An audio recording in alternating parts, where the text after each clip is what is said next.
Ayan guys, nagluto naman ako ng dried fish or bulat. Ayan. Kasi gusto rin ng anak ko.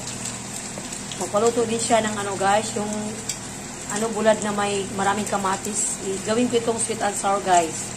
Yan, lagyan ko ito ng maraming kamatis mamaya. Yan, prito ko muna ang bulad. Ayan, malaking isda ito guys. Ayan. Ayan guys, para na ito sa aking sweet and sour na bulad. Ayan, napakaraming kamatis ito guys. Lalagay ko kasi kakainin ko itong kamatis.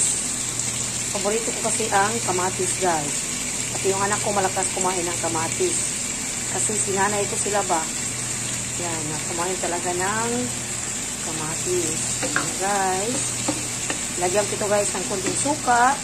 Tapos ganitong tubig at sugar. Ayan. Yan guys, para lambutin ko lang ito. Tapos ilagay ko na yung tuyo. Meron na itong sugar, vinegar, tapos magic sarap. Ayan. Ano to guys? Garlic, onion, at saka itong maraming kamatis para sa aking sweet and sour na tuyo. Ayan. Ayan na guys, ang ating dried fish bulad. Yan, or tuyo. Ayan. Ayan na siya guys. Nagdaan ko na ito siya guys.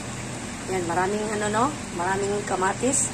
Kasi masarap ang tuyo guys pag maraming kamatis. Ganito yung dried ko siya, sweet and sour. Ayan. Ayan siya guys, oh. Napakasarap ito guys.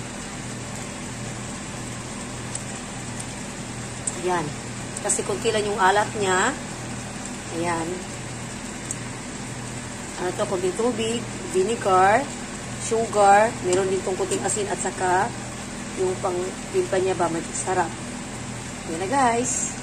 Kunti na lang, luto na itong aking sweet and sour na dried fish. Ayan. Ang sarap nito guys.